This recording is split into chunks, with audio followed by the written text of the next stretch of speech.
사랑하는 엑스브릿지 여러분, 벌써 7월입니다. 여름 하면 생각날 수 있는 그 달이죠. 7월, 8월에는 이제 정말로 본격적으로 여름이 시작돼서 벌써 밖에 날씨가 조금이라도 오래 서 있기가 힘들 정도로 굉장히 기온도 높고 습도도 높고 햇빛은 또 뜨겁고 정말 여지없는 여름인 것 같습니다. 이 해마다 여름이 되면 정말 많은 사역들이 교회에서 진행이 됩니다. 부서 상관없이 어느 부서라도 할 것 없이 참 많은 사역들을 이 여름에 많이 진행을 해서 교회에서는 많은 사역들이 여름에 집중이 되어 있는데요. 우리 엑스브릿지만 하더라도 이번 주는 이렇게 농선봉을 가고요. 또 이제 차곡차곡 또 주차를 거듭해 가면서 안미로 이제 안미 단기 선교를 또 떠나게 됩니다. 그 팀들에는 다 우리 지체들이 들어가 있어서 아마 매주 안미를 떠나는 지체들이 우리 엑스브릿지 가운데 있을 거고요.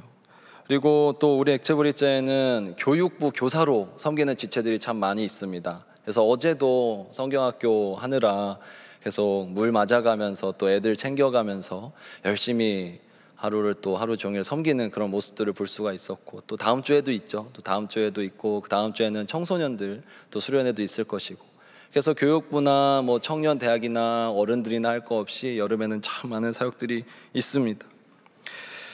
우리가 예배를 드리고 부서 모임을 하고 셀 모임을 하는 것들은 우리의 영혼을 살찌우는 영적인 성장을 위해서 하는 그런 양육의 과정들이라고 볼 수가 있습니다. 반면에 한편으로는 우리가 이렇게 선교를 가고 봉사를 하고 어디선가 무엇을 맡아서 담당을 해서 봉사를 하는 것은 그것은 사역에 해당이 됩니다. 교회에 큰 두 가지 기둥이 있다면, 큰 틀이 있다면 그렇게 양육과 사육이 아니죠. 양육과 사역이라는, 큰일 날 뻔했네요. 양육과 사역이라는 큰 두 틀이 있습니다.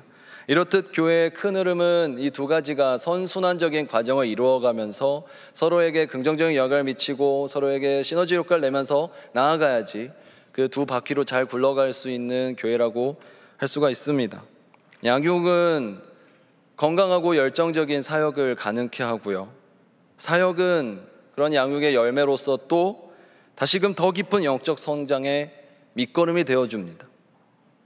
따라서 양육과 사역에 정말 그 건강한 순환 구조가 있어야지만 교회는 건강할 것이고, 그 공동체 안에는 리더가 끊임없이 배출될 것이며, 그곳에 기쁨과 보람이 있고, 그곳에 정말로 신앙생활을 통한 하나님께서 주시는 은혜와 만족이 있을 줄로 믿습니다.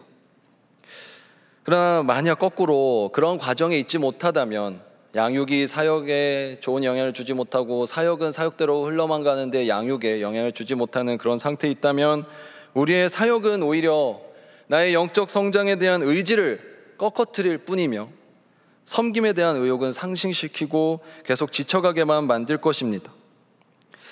사실 여러분들은 벌써 많이 지쳐 보이세요. 사역을 정말로 기쁨으로 아직도 더 할 수 있어요 라고 말하는 지체는 죄송하지만 거의 못 본 것 같습니다. 제가 대부분 듣는 얘기는, 목사님 대체 이걸 왜 하고 있는지 모르겠어요, 이거 너무 힘들어요, 내년엔 안 하고 싶어요, 올해까지만이요 하는 얘기는 정말 많이 듣는 것 같습니다. 왜 그럴까요? 저는 이상주의자도 아니고 허무맹랑한 얘기를 하는 사람도 아니지만 사역은 평생 할 수 있어야 된다고 생각합니다. 사역이 왜 지치지? 그거는 사역이 잘못된 게 아니라 우리의 영적 상태가 잘못된 것입니다. 사역은 지칠 수 없습니다. 지쳐서도 안 되고요. 우리 지체들을 만나다 보면 한 지체를 만나다 보면 마치 자신의 신앙생활이 30대면 끝날 것처럼 40대쯤에는 아예 안 할 것처럼 살아가는 지체들이 많이 있습니다. 하지만 안타깝게도, 행복하게도 우리는 평생 신앙생활을 할 거잖아요. 앞으로 여러분들이 신앙생활을 하게 될 날들은 적어도 50년, 60년, 70년 이상, 이 가운데에서 나는 어느 날까지나 몇 살까지만 채우고 교회를 그만두겠다 하시는 분은 아마 없을 것입니다. 우리는 계속해서 평생 신앙생활을 하려고 이 자리에 모여있고, 앞으로 여러분들은 계속해서 더 귀한 자리에서 더 귀한 역할들을 하면서 날마다 성장을 거듭해가면서 하나님께로 자라가는 그런 영적인 과정에 있게 되기를 정말로 진심으로 축복하고 소망합니다. 그렇다면 7월과 8월 사역이 가장 많이 몰려있고 사실 이미 지쳐있지만 그럼에도 불구하고 더 지치면 안 되기 때문에 우리가 어떤 마음으로 사역을 해야 되는지 그것에 대해서 좀 나누고 싶습니다. 저는 정말 여러분이 소진되거나 탈진하지 않기를 바랍니다. 그래서 바라기는 내년에도 거의 똑같은 사람들이 계속 똑같은 자리에서 똑같이 행복한 표정으로 섬길 수 있으면 좋겠죠. 물론 각자의 상황이 있고 지치는 것이 있고 또 고려해야 될 부분들이 있겠지만 저는 올해까지만 한다는 생각이 우리 안에서 좀 지워졌으면 좋겠습니다. 근데 그것은 단순히 우리가 하는 일을 줄이거나 사역을 간단하게 만들거나 아니면 뭔가 서로 그냥 괜찮아 바쁘면 안 해도 돼, 뭐 일 있으면 일 빠져도 돼, 올해까지만 제발 해줘, 사람이 없어 라고 해서 사역을 굴러가는 게 아니라 우리가 정말로 기쁜 마음으로 같이 함께 하면서 하자 정말로 좋은 자리다, 이것이 정말로 귀한 자리다라고 서로 추천해주고 초청해주면서 갈 수 있는 아름다운 모습이 있었으면 좋겠습니다. 그래서 저는 여러분들께 이 앞에서 당당하게 늘 기쁘게 선포하잖아요. 신대원 많이 가십시오. 저는 여러분들 중에서 많은 신학생들이 나왔으면 좋겠고 많은 목회자가 나왔으면 좋겠습니다. 왜요? 제가 봤을 때는 목회만큼 행복한 길이 없더라고요. 어떤 지체가 저한테 만약에 와서 목사님 세상의 직업 가운데 혹시 추천해 주실 만한 직업이 있으시면 추천해 주십시오라고 하면 저는 먼저 목사를 추천할 겁니다. 당연히 세상의 직업 가운데는 목사를 빼고 물어보더라고요. 아니요, 목회자만큼 하나님을 많이 생각하면서 교회의 기쁨을 누리면서 사역을 즐겁게 할 수 있는 자리는 없습니다. 그래서 저는 늘 추천을 많이 합니다. 근데 이것은 꼭 비단 목회자와 그냥 일반 평신도 사이의 그런 구분이 아니라 우리 안에서도 사역에 대해서 늘 초청해주고 권해주고 할 수 있는 정말 이 자리가 기쁘고 좋은 자리라서, 이 사역의 자리가 정말 행복한 자리라서 우리가 서로를 많이 격려해 줄 수 있는 그런 공동체가 되면 좋겠습니다.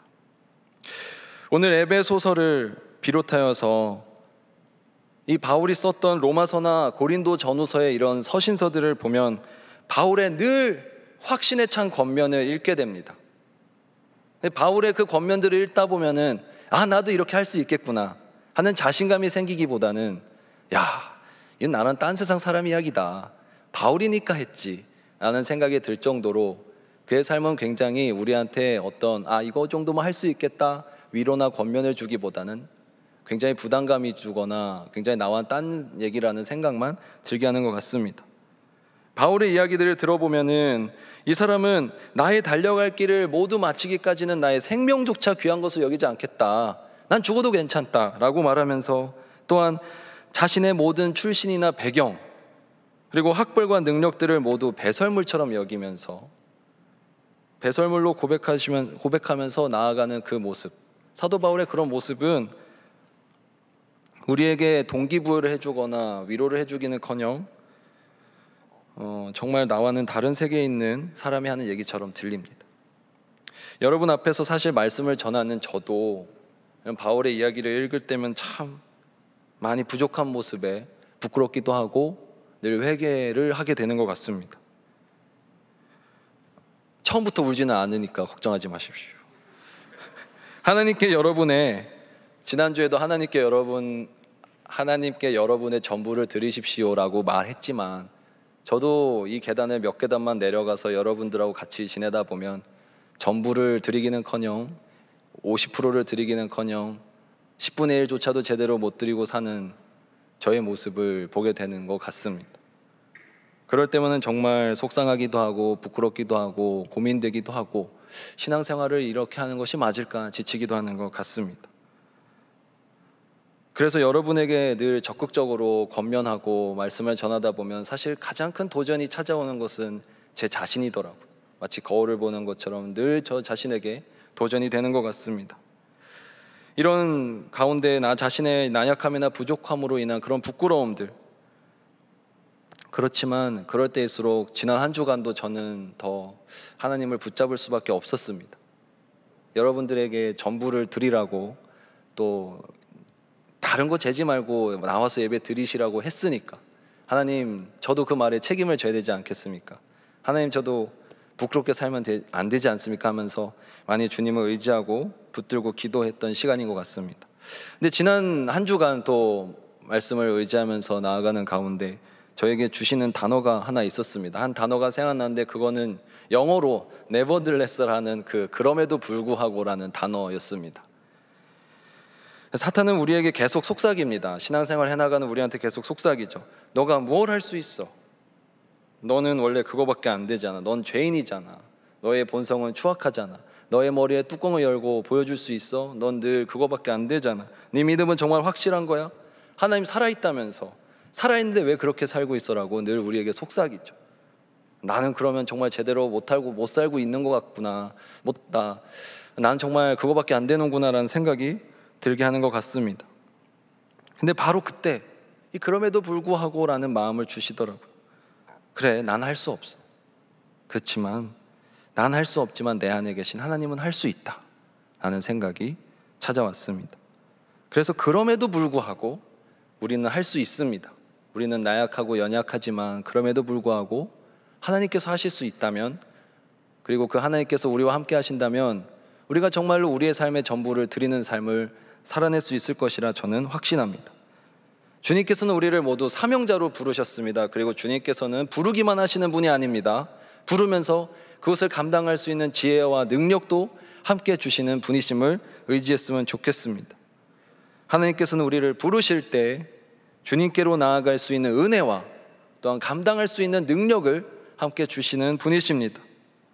그러니까 여러분은 오늘 말씀의 권면대로 충분히 사실 수 있는 분들입니다. 사실 제가 봤을 때는 한 분 한 분 봤을 때는 저보다도 너무 뛰어나고 대단하고 다들 열정이 있어서 이 앞에서 외치는 저보다도 여러분들 한 사람 한 사람이 정말 삶 가운데 하나님을 의지하면서 전부를 드리는 삶을 살아낼 수 있는 사람들이라고 저는 믿어 의심치 않습니다.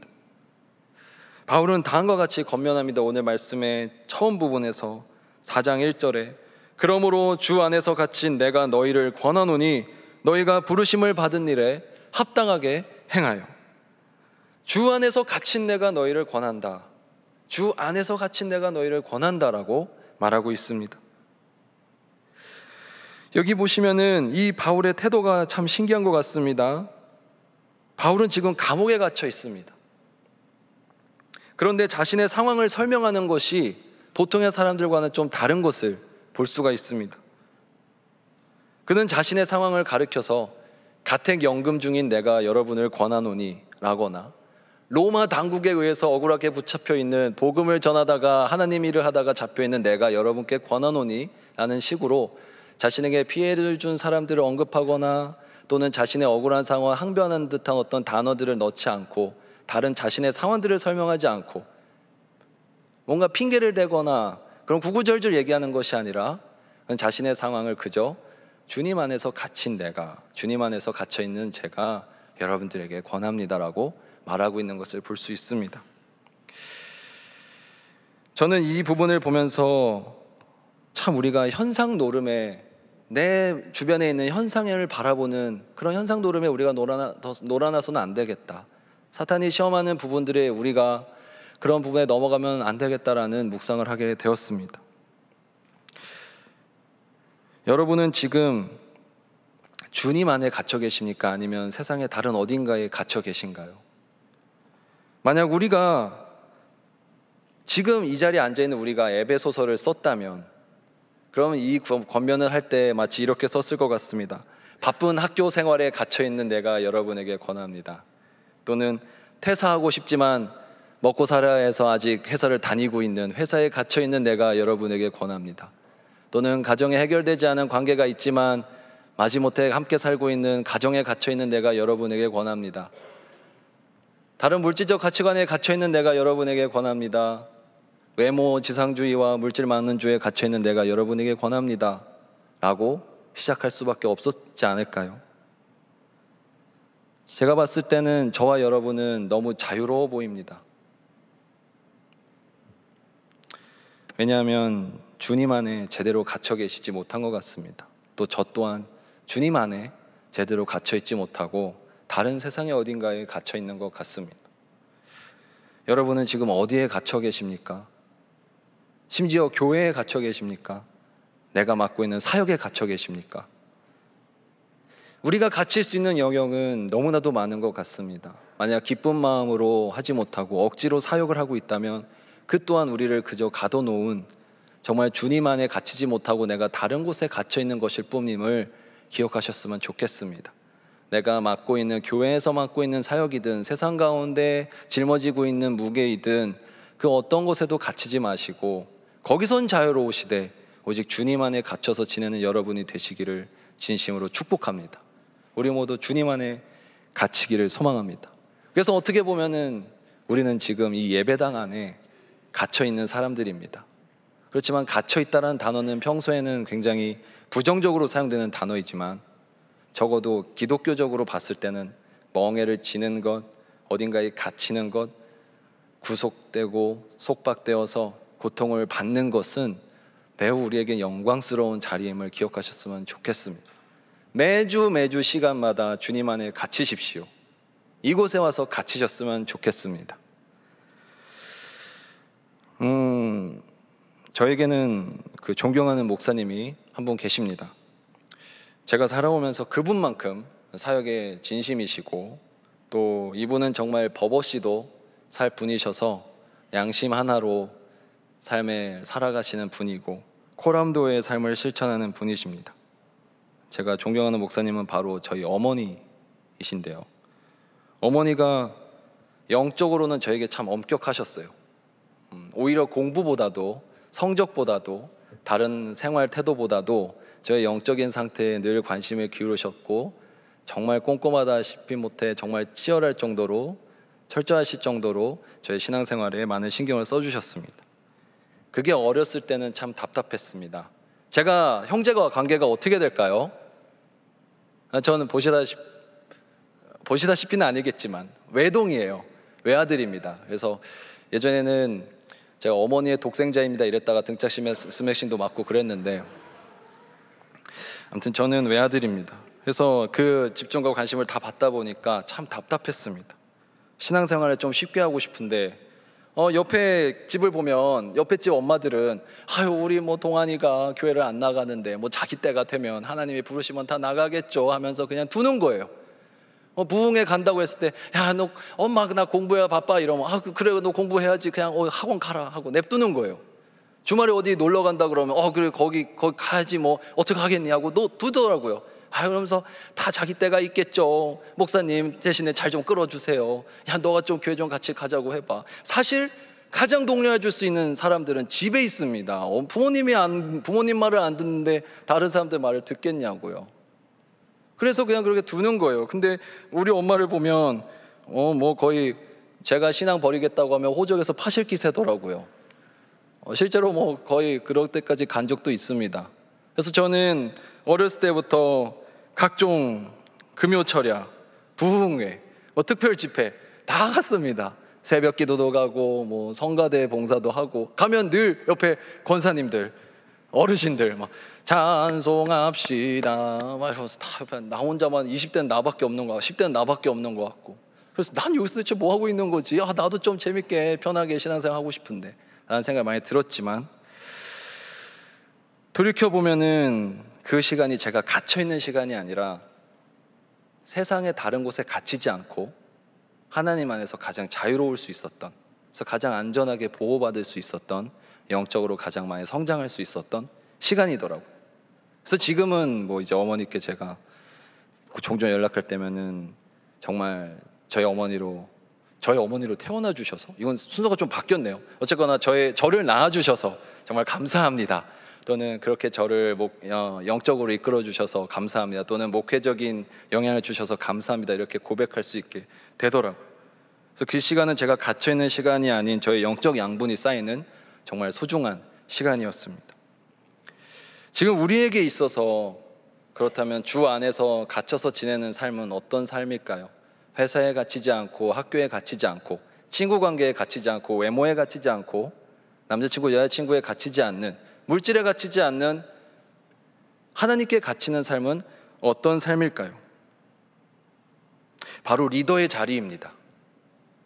리더를 하셨으면 좋겠습니다. 이제 개편을 앞두고 있는데요, 하반기가 되면 가장 고민하시는 것 같아요. 전도사님들이 리더를 세워야 되는데 해당되는 셀의 숫자만큼 셀 리더 세울 사람들은 없고 다 물어보면 안 된다고 하고, 저는 컨택에 그 대기 순번은 있을지언정 컨택을 하는 순서가 있다는 게 말이 안 된다고 생각합니다. 하고 싶은 사람들이 거꾸로 많아서 그 중에서 선발할 수 있어야지. 얘 물어보고 얘 안 된다고 하면 다음 사람 물어보고, 다음 사람 안 된다고 하면 다음 사람 물어보고, 무슨 뭐 대학 지원하듯이 1지망, 2지망, 3지망이 있는데, 여러분들 이번에 누가 권하면 그냥 하십시오. 셀리더만큼 좋은 자리 없습니다. 셀리더를 하셔야지 영적으로 성장해요.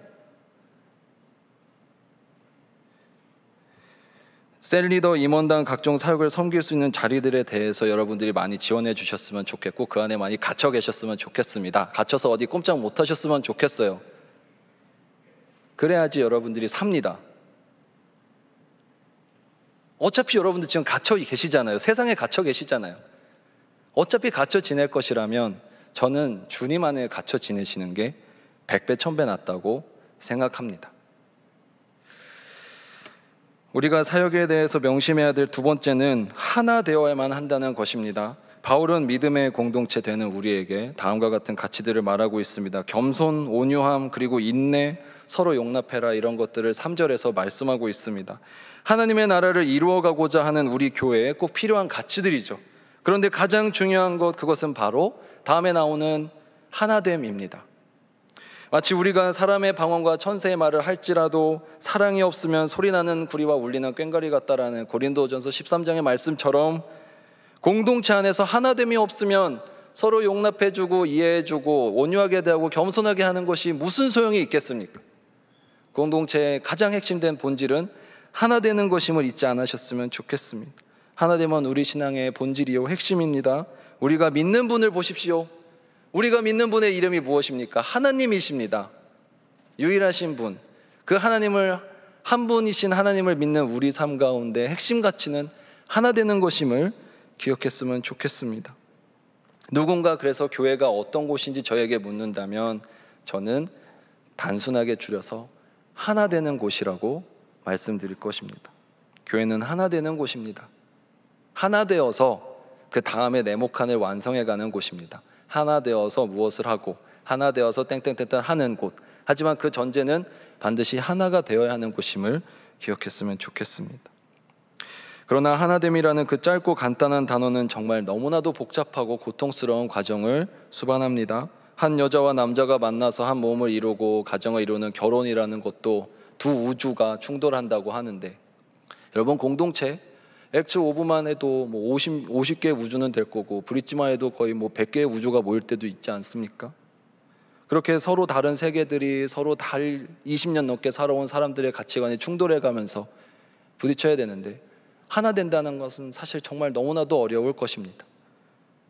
그렇지만 하나가 된다는 것을 다른 말로 바꿔보면 그저 내 것도 그대로 두고 그 사람 것도 그대로 둔 채 그냥 붙어있기만 한 것이 아니라, 사실 나의 것을 버려내고 나의 것을 비워서 그 사람의 것으로 나를 채울 수 있을 때에만이 진정으로 하나 되는 것임을 우리가 기억했으면 좋겠습니다.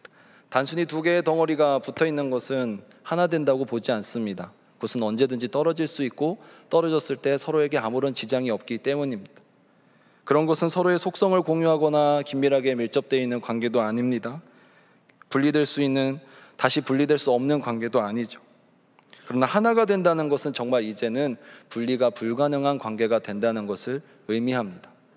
여러분들 가족들 간에 또는 사랑하는 사람들 간에 이제 내가 분리돼서는 이 사람하고 떨어져 지낼 수 없다라고 생각이 드는 것, 그런 관계가 진짜로 하나 되는 관계이지, 지금은 잠시 같은 배를 탔다가 마치 교통수단을 같이 하듯이 얘는 먼저 내리고 난 좀 더 가다가 내린다, 그런 것은 사실 실질적으로 하나가 되는 것이 아닙니다. 만약에 우리 공동체가 서로 떨어지거나 못 보거나 어떤 지체가 나오다가 안 나오게 됐을 때 다른 남아있는 사람들한테 아무런 지장이나 고통이나 어떤 어려움이 없다면 그것은 진정으로 하나가 되고 있지 못하다는 것을 증명합니다. 교회를 사람의 몸에 비유한다는 것은 그 유기체적인 특징에 집중하고 있다는 것입니다. 유기체는 기계와 다릅니다. 기계는 고장난 부품 한 곳을 그냥 새 것으로 바꿔 껴버리면 그만이지만, 유기체는 고장난 부분을 그렇게 기계처럼 바꿀 수 없죠. 공동체 안에서는 한 명 한 명의 지체들이 말 그대로 지체입니다. 그 지체를 빼버리면 그냥 빈칸이 생겨서 다른 부품으로 대체할 수 있는 것이 아니라 몸에 병이 나고 뭔가 상처가 생긴 것임을 우리가 기억했으면 좋겠습니다. 우리는 살아있는 생명체라는 것을 기억했으면 좋겠습니다. 교회는 살아있는 생명체와 하나 되는 공동체입니다. 그렇다면 우리의 하나됨은, 우리의 그 하나 되는 관계 맺음은 다음과 같이 말을 할 수 있어야 될 것 같습니다. 다음의 문장을 우리가 함께 읽었으면 좋겠습니다. 그 관계의 단절이나 분리가 나의 삶에 아무런 고통이나 슬픔과 같은 아픔과 변화가 없다면 그것은 진정한 하나됨의 과정을 거친 관계라 볼 수 없습니다. 공동체의 하나됨은 분리 불가한 것이어야 합니다. 그 관계의 단절이나 그 관계가 분리되는 것이 나의 삶에 어떠한 고통이나 영향을 주지 않는다면 그것은 제대로 하나가 되어 있지 않다는 것을 의미합니다. 공동체 하나 된다는 것은 이제 다시는 떨어질 수 없는 분리 불가한 것이어야 됩니다.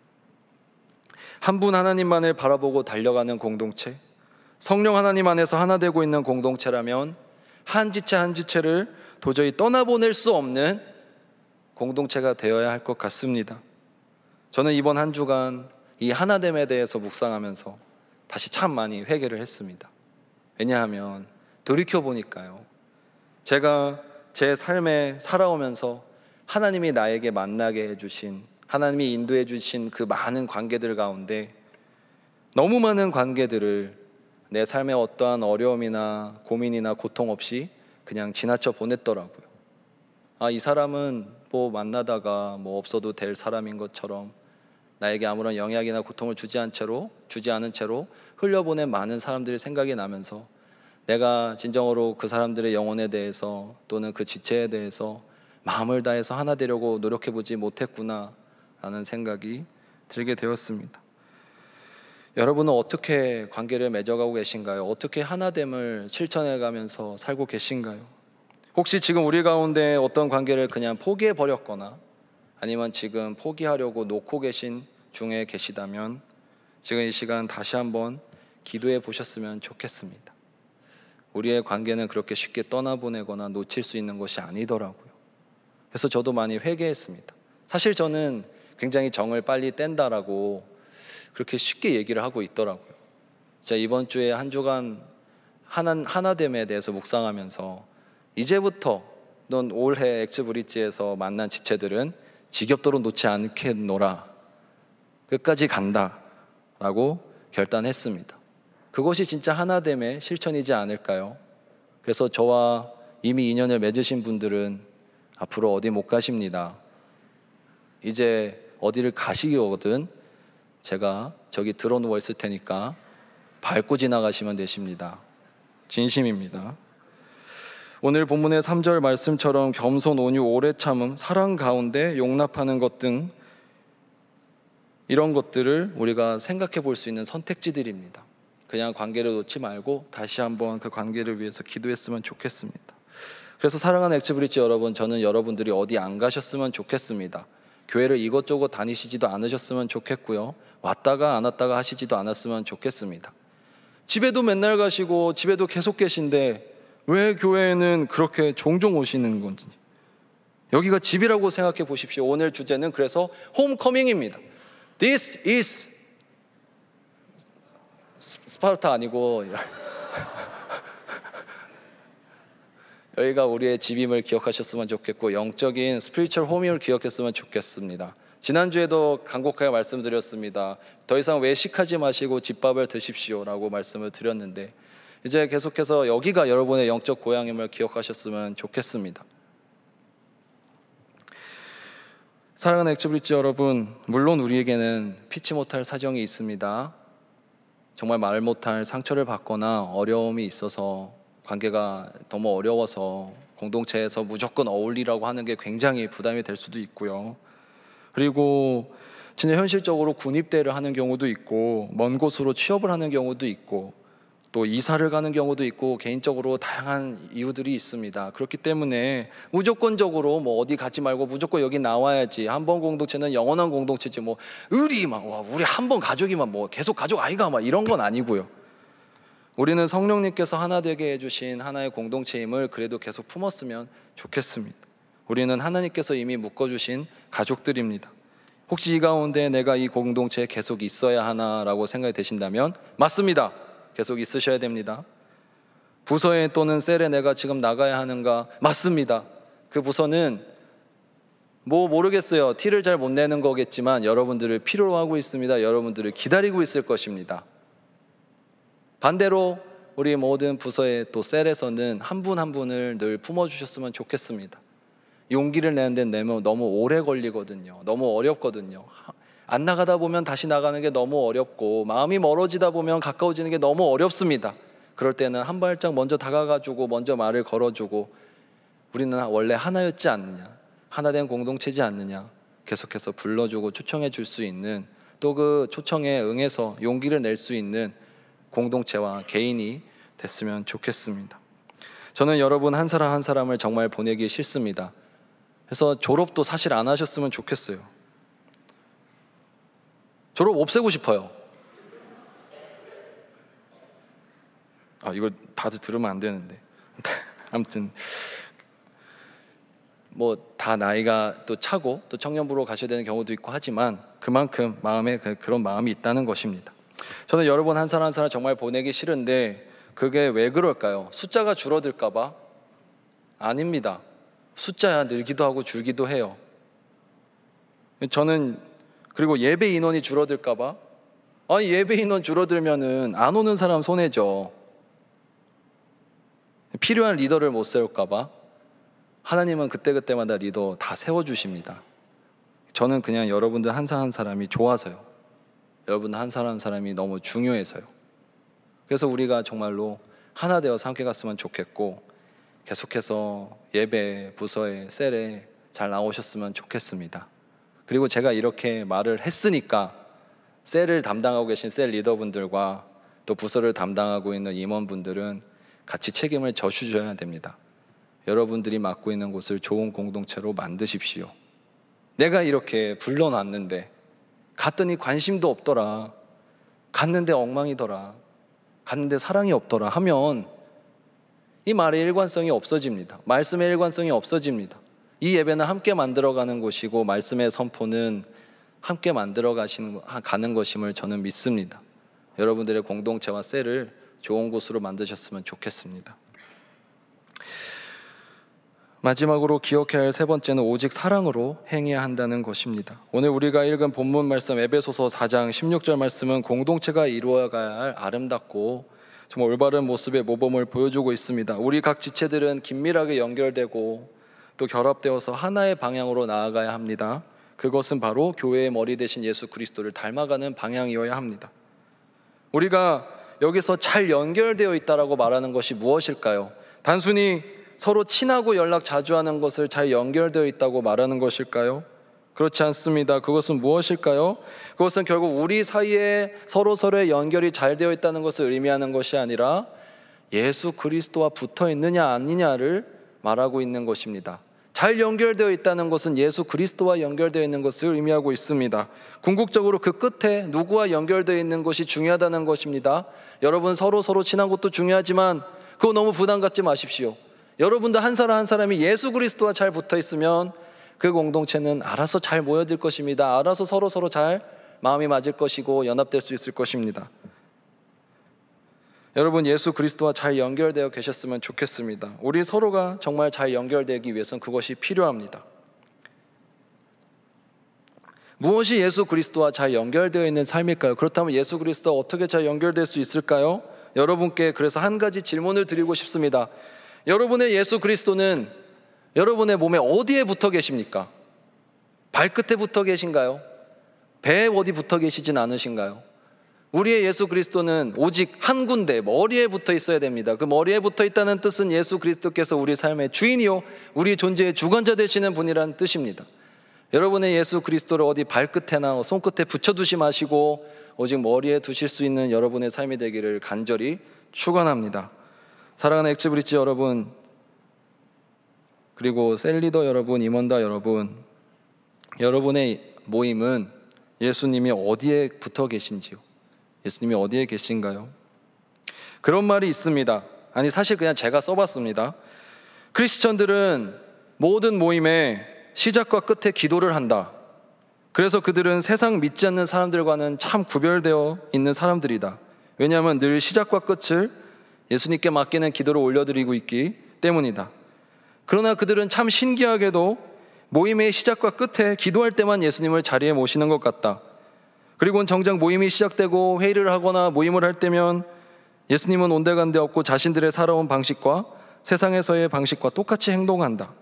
그래서 그들은 모든 일에 알파와 오메가 되신 예수님을 정말 알파와 오메가에만 둔다. 예수님은 사실 그 첫 글자와 마지막 글자뿐만이 아니라 베타, 감마, 델타 그 외 모든 문자들의 주인이시기도 한데 말이다.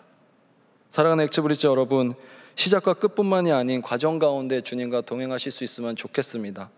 시작할 때 기도하고 시작하고 끝날 때 기도하고 끝난다고 해서 다가 아니고 정말로 잘 연결되어 있다면 중간에라도 계속해서 기도하는 마음으로 모임을 하실 수 있기를 축복합니다. 그럴 때야만이 예수님께서 계속해서 머리에 계실 수 있는 것임을 우리가 기억하면 좋겠습니다. 이제 말씀을 맺겠습니다. 우리 아버지 집으로 함께 갔으면 좋겠습니다. 아버지 집으로 함께 갔으면 좋겠습니다. 아버지 하나님께서는 여러분을 사랑으로 초청하고 계시고 늘 기다리고 계십니다. 그래서 우리의 공동체 안에 여러분들 한 사람 한 사람을 정말 소중하게 여기고 계시고, 또 우리가 사역을 함에 있어서도 오늘 나눈 것처럼 그것들을 기억했으면 좋겠습니다. 여러분들이 지치지 않으셨으면 좋겠습니다. 그리고 날마다 힘을 내서 이번에도 농성봉 사역도 잘 감당했으면 좋겠고요. 또 우리가 각자 맡고 있는 사역들을 잘 감당했으면 좋겠고, 하반기의 사역들도 잘 감당했으면 좋겠습니다. 요즘 사실 얼마 안 됐죠. 지난주부터 저의 결이 막 바뀌었다는 얘기를 많이 들었습니다. 맞습니다. 바꿨어요. 왜냐하면 이제는 제 우선순위에 하나님이 계시기 때문입니다. 그래서 오늘 이 말씀을 전하면서도 확신이 있었고 이렇게 가는 것이 맞습니다. 여러분들의 공동체가 그렇게 되기를 바라고, 하반기에 우리 셀 개편할 때, 또 이제 하반기 사역을 나아갈 때 지침과 걱정으로 맞이하는 것이 아니라 희망과 소망과 기쁨과 보람과 열정과 에너지로 맞이할 수 있는 우리 엑스브리츠가 됐으면 좋겠습니다. 그렇게 되기를 소망합니다. 그리고 그것은 이 앞에서 저 혼자 얘기한다고 되는 것이 아니라 함께 기도해 주셔야 됩니다. 함께 기도하며 나아갈 수 있으면 좋겠습니다. 공동체를 위해서 기도해 주셨으면 좋겠고, 이번 한 주간 하나됨에 대해서 다 같이 묵상합시다. 이번 한 주간 우리의 주제는 하나됨입니다. 다른 누가 던져준 주제 말고 바라옵기는 이번 한 주간 여러분의 주제는 하나됨이 될 수 있기를 선포합니다. 여러분들이 적어도 주일날 이 교회에 와서 여기가 고향이라고 생각한다면 어떤 다른 메시지나 어떤 다른 목소리보다도 이곳에서 선포되는 말씀에 귀를 기울이십시오. 이번 주 우리의 주제는 하나됨입니다. 그래서 하나됨을 품고 기도하셨으면 좋겠고, 또 이번 주 3박 4일간 진행되는 농선봉을 위해서도 함께 중보해 주셨으면 좋겠습니다. 그곳에서 살아계신 하나님의 역사를 체험하고 함께 가는 모든 지체들이 은혜로운 시간 될 수 있기를 소망합니다. 함께 기도하시겠습니다. 사랑의 하나님 아버지, 하나 될 수 있는 우리 공동체가 되기를 소망합니다. 엑스브리츠가 진정으로 하나 되어서 하나님께서 보시기에 아름다운 공동체, 주님께서 늘 기뻐 받으시는 공동체가 되게 해 주시옵소서. 그러나 하나됨의 과정에는 너무 많은 어려움들이 있음을 고백합니다. 나의 것들을 내려놓고 포기하고 다른 사람을 받아들여야 하고 참아내야 하는 것이 있음을 고백합니다. 그러나 하나님 아버지, 우리 안에는 그런 능력과 지혜는 없지만 하나님 아버지께서는 그런 능력과 지혜 하나님이시오니 우리 안에 찾아와 주셔서 나의 삶의 주인이 되어 주시고 내 마음의 중심에 찾아와 주셔서 내가 그러한 하나됨의 삶을 살아갈 수 있도록 힘과 능력을 베풀어 주시옵소서. 내가 먼저 우리 엑스브리츠에, 내가 먼저 세상 가운데 하나됨의 그 역사의 시작점이 되게 하여 주시고, 주님, 나의 삶이 다른 세상의 어딘가에 갇혀서 지내는 것이 아니라 오직 주님 안에 갇혀서 지내는, 그래서 신앙생활에 날마다 열과 성을 다할 수 있는 그런 모두 주님 안에 갇혀있는 우리가 되게 하여 주시옵소서. 이 모든 것 우리의 삶의 주인 되신 예수 그리스도 이름으로 기도드립니다. 아멘.